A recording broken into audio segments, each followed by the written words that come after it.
네, 본문을 좀 순서대로 하다가 건너뛰었습니다. 건너뛴 부분은 족보에 해당하는 부분이죠. 마태복음 앞에서도 족보가 나오지만 누가복음 3장에서도 족보가 나옵니다. 그런데 차이점은 누가복음 3장의 족보는 모계를 따라서 올라간다는 겁니다. 마태복음은 요셉 부계를 따라서 올라갑니다. 그래서 아담까지 올라갑니다. 이렇게 족보가 나오는데요, 물론 이 족보에 많은 인물들이 있어서 설교가 되겠습니다만은 그냥 족보는 생략했습니다. 나중에 필요하면 연구해서 아마 나눌 것들도 있기는 할 겁니다. 그거는 이제 나중에 다루도록 하겠습니다. 자, 오늘은 예수님께서 시험 받으신 내용입니다. 우리가 신앙생활을 하는 데 있어서 실제적인 측면에서 오늘날도 선악과가 있다는 사실을 우리가 잊어서는 안 되겠습니다. 자, 오늘날에도 생명과가 있습니다. 생명과는 무엇입니까? 말 그대로 생명을 주는 나무입니다. 그 나무 열매를 먹으면은 생명이 용솟음 칩니다.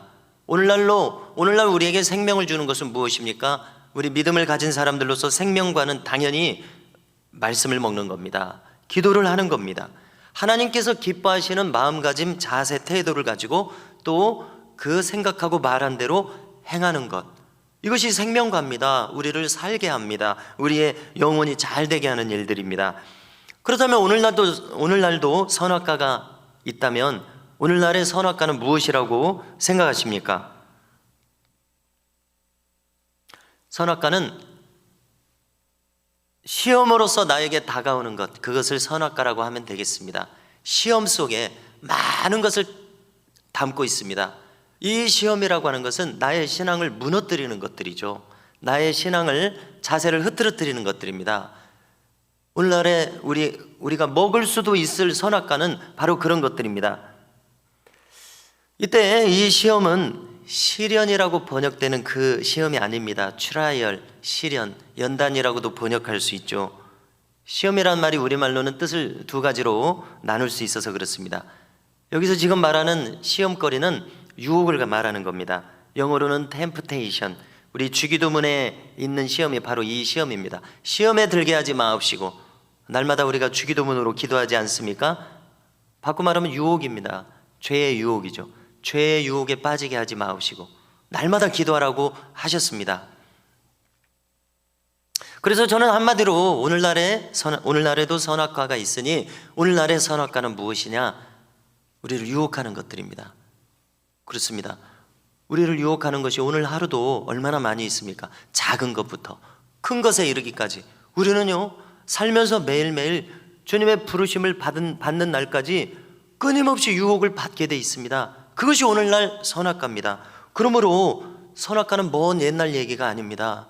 아담과 하와, 그래서 성경을 처음 접했을 때 또 믿지 않는 분들은 아담과 하와가 괜히 선악과를 먹어가지고 우리가 이렇게 고생한다고. 네, 처음 듣기로는 맞는 말이지만 그 본질은 옛날 얘기로 끝나지 않아요. 내가 오늘도 선악과를 직면하고 있다는 사실입니다. 왜냐하면 유혹에 직면하고 있으니까요. 그러므로 우리가 이 선악과를 조심하는 이 마음가짐이 얼마나 절실하게 필요합니까? 생명과를 먹을 것이냐, 선악과를 먹을 것이냐. 생명과를 먹어야 되는데 오늘도 우리가 믿는 자라고 할지라도 선악과를 먹고 있는 이 사실이 우리에게 있다는 것입니다. 그러므로 우리가 이 말씀을 나눈 다음에 예수님께서 시험에서 마귀로부터 승리하셨듯이 우리도 우리의 앞으로 일생 다가올 모든 시험에 승리할 수 있는 놀라운 능력을 우리 모두가 얻을 수 있기를 주님의 이름으로 축복합니다. 인간의 몸을 입으신 주님에게 마귀의 시험이 다가왔습니다. 즉 유혹이 다가왔습니다. 무엇을 뜻합니까? 주님일지라도 인간의 몸을 입은 이상 인간의 이 제한되고 연약한 한계가 있는, 피곤하면 자야 되는, 힘이 빠지면 누워야 되는 이 인간의 연약함을 가지고 있는 이상 우리 주님도 시험을 받으셨다는 사실을 통해서 우리는 무엇을 할 수가 있습니까? 우리가 인간으로서 살아가는 이상 이 시험으로부터 이 땅에서는 자유함을 얻을 수가 없습니다. 유혹으로부터요. 그러면 믿는 자는 어떤 자세를 가져야 됩니까? 이 유혹의 본질을 간파하고 날마다 이겨야 되겠구나, 순간순간 이겨야 되겠구나, 그러므로 가장 강한 영적 전쟁은 내 머릿속에서 일어나고 있습니다. 나의 생각과 말 속에서 일어나고 있습니다. 시시각각 우리는 이 영적 전쟁에서 정말 이길 수 있기를 바랍니다. 자, 마귀라는 말 뜻을 아는 것도 도움이 될 것 같습니다. 자, 마귀라는 말은 헬라어로 디아볼로스입니다. 자, 디아라는 말이 성경에서 잘 나오고 있죠. 왜냐하면 기본적인 의미를 가진 것은 많이 나올 수밖에 없어요. 우리말도 간다, 온다, 이건 막 부지기수로 많이 나올 수밖에 없죠. 근데 디아라는 말도 헬라어니까 어려워 보이지, 무슨 뜻이냐면은 가운데를 관통한다, 이런 뜻입니다. 가운데를 훑고 지나간다, 가운데를 꿰뚫고 지나간다, 이런 뜻입니다.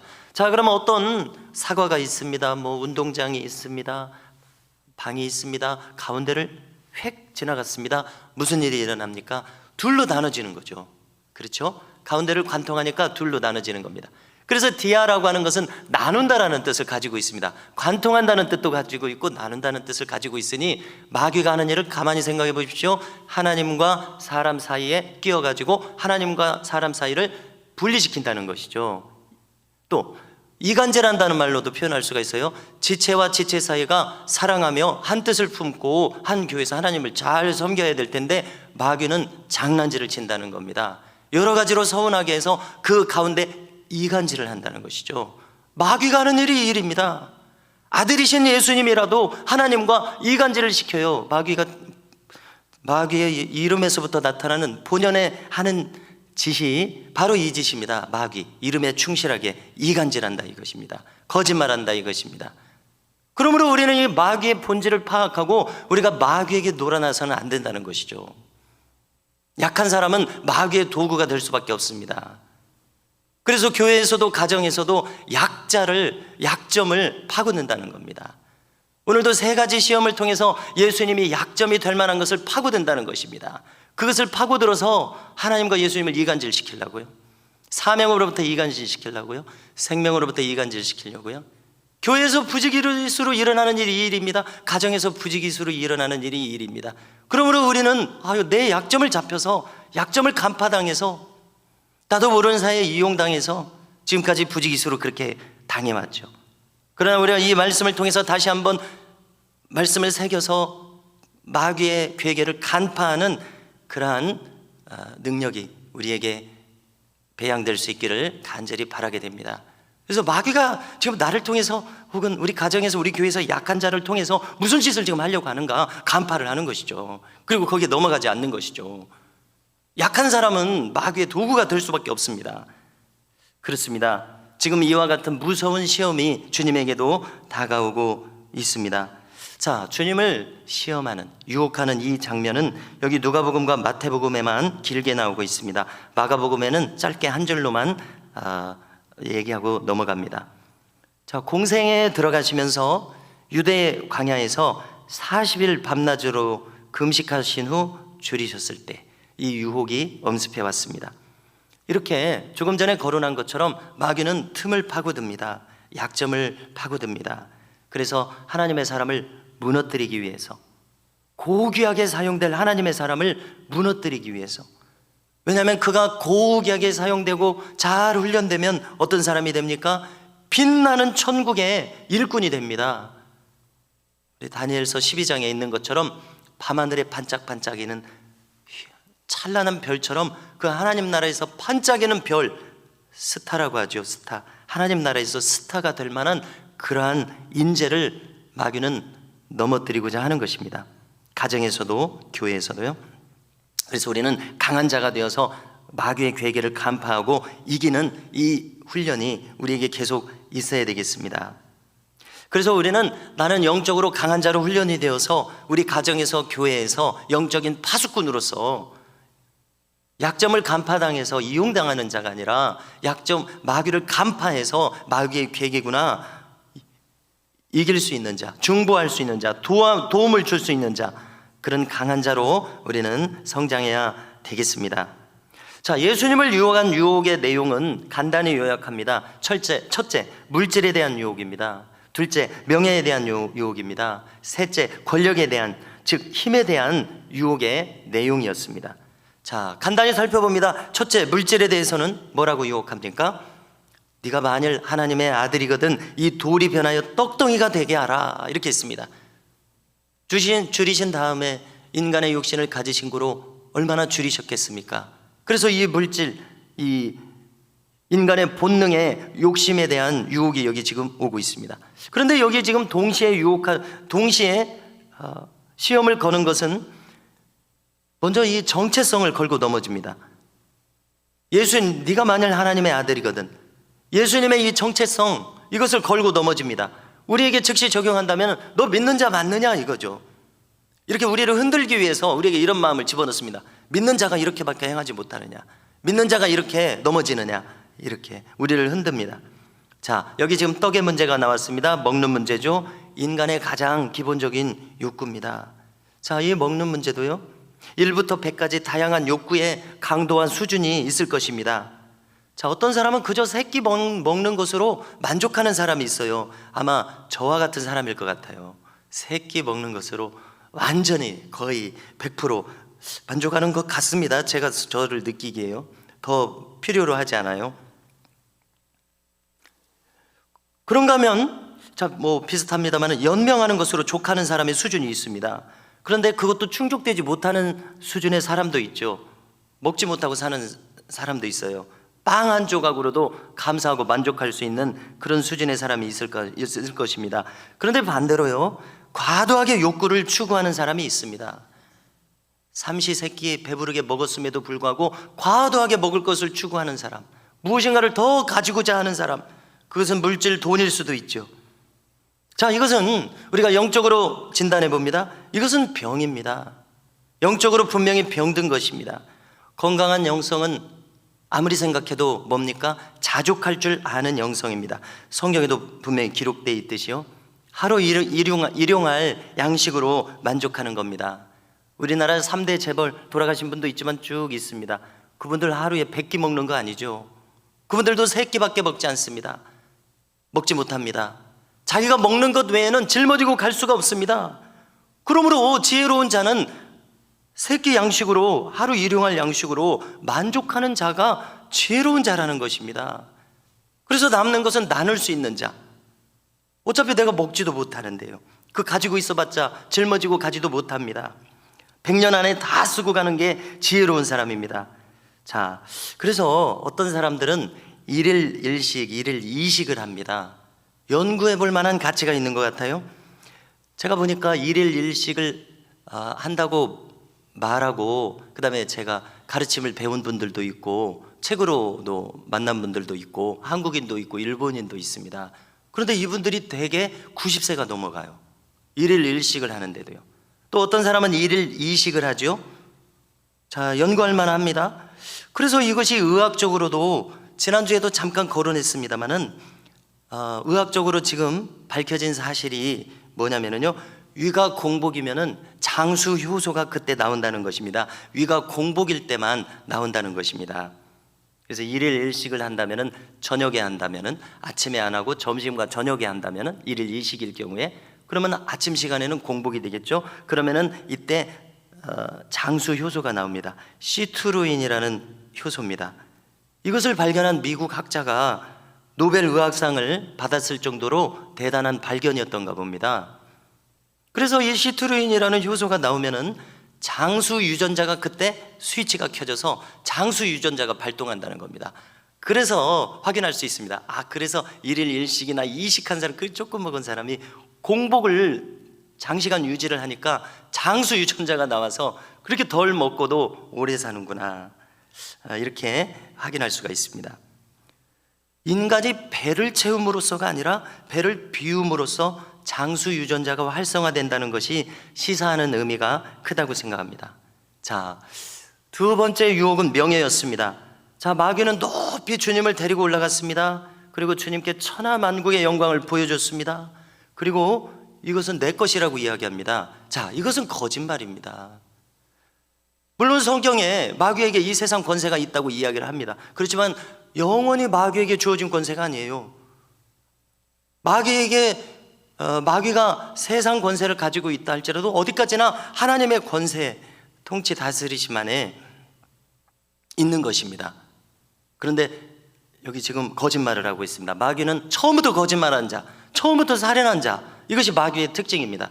여기서 지금 어느 안전이라고 거짓말을 이렇게 대놓고 하는지 모르겠어요. 예수님이 이것을 모를 리가 없지 않습니까? 이것은 나에게 주어진 것이니 나에게 절하면 너에게 주겠다, 이렇게 이야기를 합니다. 세상의 권세를 넘겨주겠다 이야기합니다. 자, 이것은 힘에 대한 유혹입니다. 권세, 권력에 대한 유혹이었습니다. 동시에 마귀에게 절해서 굴복하라는 유혹이었습니다. 이 생의 자랑에 해당하는 유혹이었습니다. 이것은 배교를 뜻합니다. 하나님을 배반하라는 유혹입니다.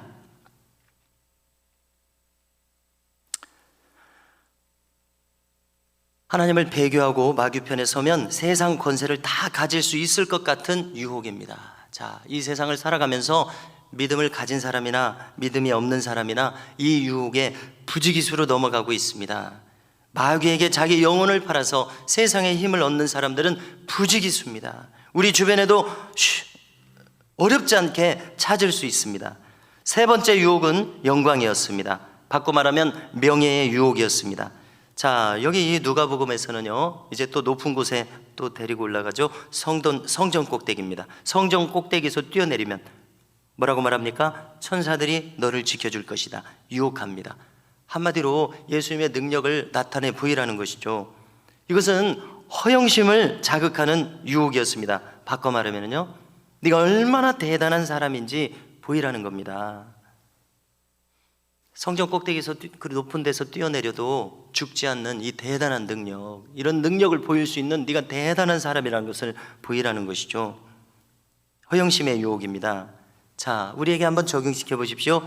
자, 사람은 언제 교만해집니까? 뭐가 조금만 잘해도 교만해집니다. 얼굴만 잘생겨도 우쭐해집니다. 교만해집니다.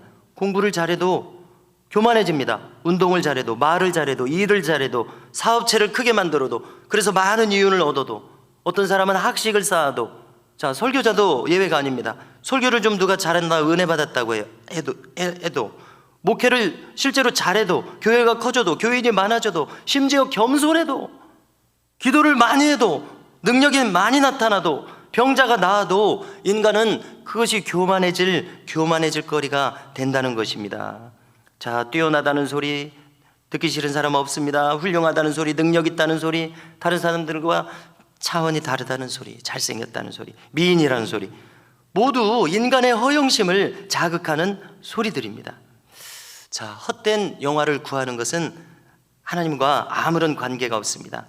왜냐하면 허영심으로 만족되는 사람은 그 심리에서 자기 만족에 의해서 만족되는 것에 불과하기 때문에 그렇습니다. 우리는 확실히 알아야 되겠습니다. 하나님 없이 채워지는 자기 만족은 자기 우상화입니다. 하나님을 배제하고서 이루어지는 모든 일들, 얻게 되는 영화, 이 모든 행위들은 우상숭배로 간주될 수 있는 하나님 없이 이루어진 것이니까요. 우상숭배라고 우리는 말할 수밖에 없습니다. 자, 철로 역정을 한번 생각해 봤습니다. 자, 철로 역정에 수많은 사건들이 나오고 있습니다만은 한 사건에서 기독도와 동행자가 어떤 마을에 가게 되냐면 허영의 시장이라는 곳을 통과하게 됩니다. 허영의 시장입니다. 그 시장 이름에 이 주제가 다 나타나 있죠. 자, 이 순례자들이 허영의 시장에 들어서니까 그 사람들은 특출나 보였어요. 왜냐하면 허영의 시장에 있는 사람들과 완전히 다른 종류의 사람이었기 때문에 그렇습니다. 그 특징 세 가지를 좀 거론하려고 하는데요. 첫 번째로 기독도를 비롯한 동행자, 이들의 첫 번째 특징은 그들의 복장이 수수했다는 겁니다. 화려하지 않았다는 거예요. 그렇지만 허영의 시장 사람들의 복장은 화려했습니다. 그들의 허영심을 가득 채워주는 화려한 색상의 옷들, 사람들이 멋있다고 칭찬해주고 아름답다고 칭찬해주고 최고라고 칭찬해주는 그런 화려한 색상의 옷들과 장신구들로 자기들을 치장했습니다. 그렇기 때문에 순례자들하고 확연하게 차이가 났습니다. 자, 두 번째 차이는 이 순례자들이 말씨가 달랐습니다. 순례자들과 허영의 시장 사람들은 소통이 되지 않았습니다. 왜냐하면 똑같은 말을 해도 그 말이 담고 있는 내용과 표상, 그 표현이 모두 달랐기 때문에 그랬습니다. 말하자면 우리가 똑같이 한국말을 하는데 서로 무슨 말인지 소통이 안 되는 거예요. 못 알아듣는 거예요. 말을 하면서 갖고 있는 내용과 그 표현이 다르기 때문에 그렇습니다. 못 알아들어요. 같은 공간과 시간에 허영의 시장 안에 그들이 있었지만은 서로 다른 세상에 살고 있었습니다. 자, 이것은 정확히 우리가 살아가는 이 세상을 반영하고 있습니다. 자, 가정을 해보십시오. 우리가 지금 한 자리에 같이 있습니다. 자, 이렇게 한 자리에 같이 있으면서 정말 바라기는 우리가 소통이 잘 되기를 원합니다. 활발하게 기쁨으로 소통되기를 원합니다. 세상의 가치가 아니라 하나님 나라의 가치들로 우리가 활발하게 한번 말하면 즉시 알아듣는 이러한 우리 예배 공동체가 되기를 정말 바랍니다. 우리가 천국의 언어로 가득 차서 그 내용과 표상이 활발하게 원활하게 소통되는 아름다운 교회를 참 꿈꾸게 되는데요. 자, 반대로 이 허영의 도시를 한번 생각해 보시죠. 허영의 시장, 똑같은 말을 쓰는데 통하지 않아요. 왜냐하면 서로 말의 값이 다르기 때문에 그렇습니다. 소통되지 않습니다. 얼마나 답답하겠습니까? 자, 우리는 한 자리에 한 시간에 있으면서 주님의 말과 표현, 이렇게밖에 표현을 못하겠어요? 주님의 말과 표현, 내용으로 우리가 일치할 수 있기를 주님의 이름으로 축원합니다. 어떤 말을 하든지 주님의 말과 내용과 표현으로 수렴될 수 있기를 바랍니다. 이렇게 달리 말하자면은 천국의 언어 생활로 우리가 수렴되고 일치될 수 있기를 간절히 소망하게 됩니다. 자, 세 번째로는요, 무슨 차이가 있었냐면요, 이 허영의 시장 사람들은 이 순례자들을 불쾌하게 생각했습니다. 왜냐하면 자기들이 이 허영의 시장에서 팔고 있는 이 상품들을 전혀 관심을 가지지 않고 있었기 때문에 그렇습니다. 지나가는 그들을 향해서 상인들이 물건을 좀 사라고 합니다. 그러면은 이 순례자들은 어떻게 하냐면 귀를 막습니다. 그리고 말씀을 읊조립니다.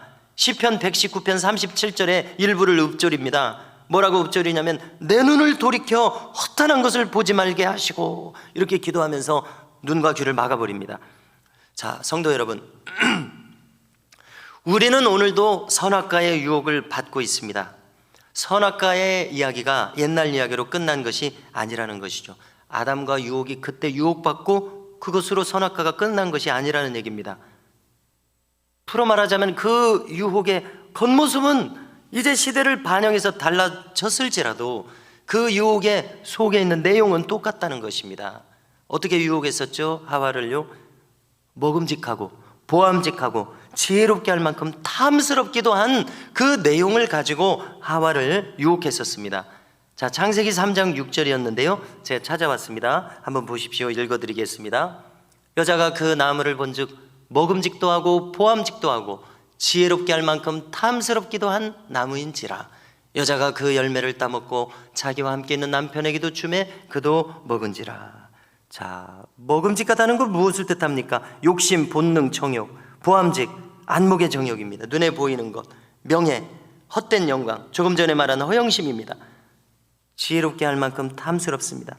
자, 지혜로운 자가 권력과 힘을 가지죠. 그것을 말하는 것입니다. 주님께 가했던 세 번째 유혹입니다. 달리 표현하자면 하나님과 같아지려는 마음입니다. 선을 넘어서, 인간과 하나님은 다른데 선을 넘어서 하나님 자리에 올라가는 거예요. 우상숭배라고 말할 수 있습니다. 마귀에게 굴복하고 절하는 마음입니다. 하나님 편에 있어야 되는데 저쪽 편으로 건너가 버리는 마음입니다. 바꿔 말하면 배교입니다. 이처럼 먹음직하고 보암직하고 지혜롭게 할 만큼 탐스러운 것, 이 유혹의 내용은 같다는 사실입니다. 우리에게 동일하게 이 유혹이 오고 있습니다. 요한일서 2장 16절의 말로 바꿔서 생각해 봅니다. 자, 15절부터 읽어드리면요, 뭐라고 말합니까? 이 세상이나 세상에 있는 것들을 사랑하지 말라. 누구든지 세상을 사랑하면 아버지의 사랑이 그 안에 있지 아니하니 이는 세상에 있는 모든 것이 육신의 정욕과 안목의 정욕과 이생의 자랑이니 다 아버지께로부터 온 것이 아니요. 사도 요한이 분명히 알려주고 있죠. 우리의 마음이 이렇게 흐른다면 아버지께로 온 것이 아니다, 이렇게 알려주고 있습니다. 세상으로부터 온 것이다, 분명하게 구별을 해주고 있습니다. 자, 성도 여러분, 자, 얼마 전에 에바그리우스라고 하는 인물의 팔죄종이 있었다고 새벽에도 언급을 했었는데요. 자, 에바그리우스라는 인물은 주 345년에서 399년까지 살았던 인물입니다. 그는 수도 생활을 하면서 수도자가 범하기 쉬운 8가지 죄를 정리했습니다. 즉 수도자뿐만이 아니죠. 인간이 범하기 쉬운 8가지 죄의 목록입니다. 우리가 다른 성구를 통해서 인간이 하나님 나라에 가지 못할 10몇 가지씩 되는 그 죄의 목록들이 있습니다. 그것을 또 8가지로 요약을 한 것입니다. 자, 한번 또 들어보십시오. 탐식, 음욕, 소유욕, 혈기, 슬픔, 무기력. 자, 이것은 우울감, 절망, 권태 다 포함합니다. 이분이 표현한 이 무기력이라는 말이 헬라어로 아케디아인데 이 말을 우리말로 정확하게 옮길 말이 없어서 이제 이것을 연구한 분들이 무기력이라고 이렇게 뭉뚱그려서 옮겼습니다. 우울감, 절망, 권태 이렇게 또 표현될 수 있는 말입니다. 무기력. 그 다음에 허영심, 교만. 이 8가지입니다. 가만히 한번 생각해 보십시오. 저를 비롯해서 누구라도 이 유혹에 빠질 수 있습니다.